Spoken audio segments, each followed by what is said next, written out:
Mayor Pete finally putting his big boy pants on and visiting East Palestine. But where's President Biden? Instead of going to Ohio, President Biden is heading home to Delaware to relax after his big Ukraine trip. Residents are scared about toxic chemicals, but neither Biden nor Kamala think it's important enough to show up.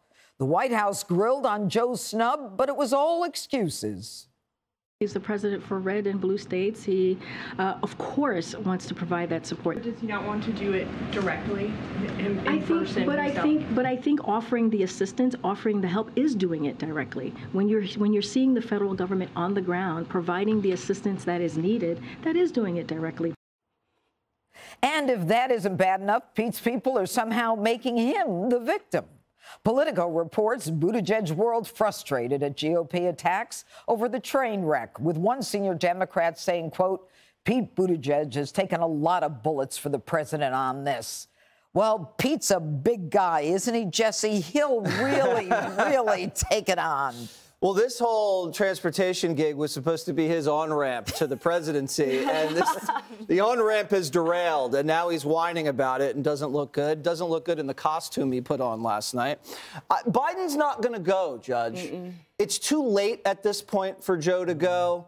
This is Trump country. He'd rather just have Pete take the heat for it. He talks a big game about empathy and the environment and getting back the white working class and the Rust Belt, but that's all talk. You'll never see the president over there. He's going to come back from Europe. He's going to hope this thing blows over, and that's it. And that's sad, because the country wants people there. Pete even said it last night. He said there should be everybody here, not just me. Trump's been, Rudy's been.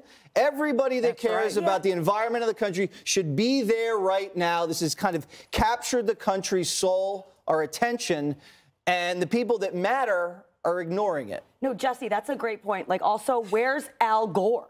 Where's John Kerry? Where's Leo DiCaprio? They have no problem hopping on these private jets to go talk about environmental issues somewhere, but suddenly they don't want to get on the private jets to go deal with an actual environmental disaster, to bring attention to it and also, like, maybe bring some water. I don't believe that the water is safe to drink, and the stunt of drinking like one glass, that's not what's going to get you. It's over time, and it reminds me of, you know, Flint, Michigan, about an hour from where I grew up. The water, they were saying it's fine to drink, it's fine to drink. People are saying, I'm sick, like people are saying in East Palestine. And it took 18 months after estimated 9,000 babies had ingested lead water to say, okay, no, it's not. I mean, Poland Spring should be sending pallets. Fiji.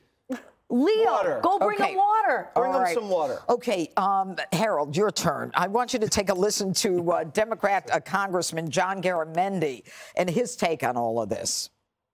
The help in East Palestine must come from Norfolk Southern. This is not a taxpayer problem. This is a railroad company problem. They created the problem, and they must be fully, down to the very last penny, responsible.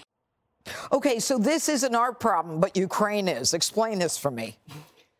So a couple of things. I think that the congressman is largely right from the standpoint when there's corporate malfeasance or corporate challenge like this, and corporations in this space argued for greater leeway and flexibility in how they were able to manage their operations.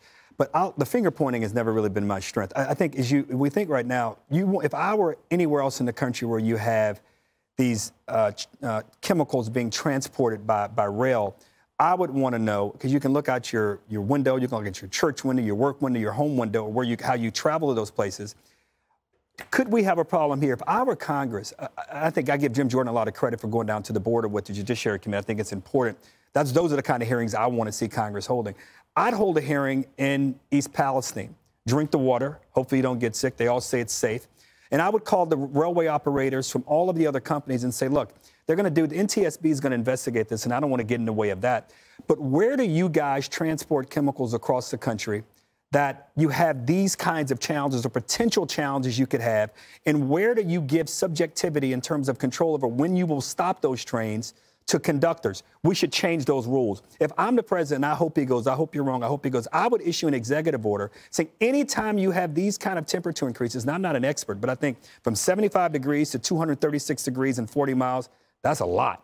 Yeah. So I don't know if the number should be 200, 175, 150. That's where you have to have experts. So I'd hold hearings there to ensure we don't have something like this happen again. And then we can allocate the blame, whether it's Norfolk Southern, their insurance company, whomever it may be. They should all be held accountable. Not said from the beginning. Buttigieg should have been there early. President Biden should have been there early. And I don't disagree with you. Those environmental activists who talk a big game, some of them should have gone also. But we should be thinking about how we prevent this from happening over the next several months Before as well. we think about preventing it, let's try to do something for the people who've been involved in it right now. I don't believe one glass of water wait a minute, Katie. I don't disagree The issue right now is that the president is throwing Buttigieg under the bus, okay? But the truth is that the FEMA first refused to even offer assistance when the president offered $500 million on President's Day, and today I hear there was another $2 billion more that we're giving Ukraine.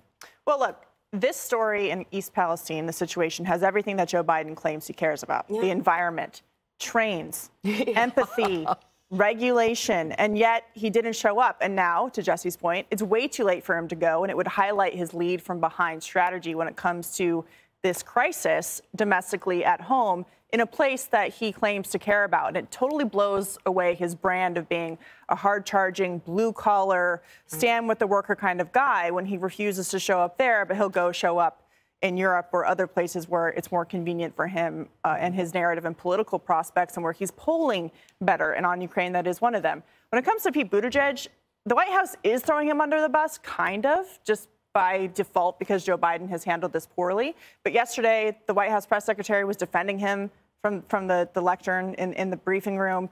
I'm curious how many times this guy gets to screw up before they really decide to actually get rid of him and start over. It turns out the transportation secretary actually has responsibilities, and Pete Buttigieg wasn't up for the job given his lack of experience, even though he was the mayor who failed to fill potholes. I mean, where was he during the cargo ship crisis, where all the cargo ships were sitting out to sea? Where was he when the rail strike was about to happen? He was gone for that.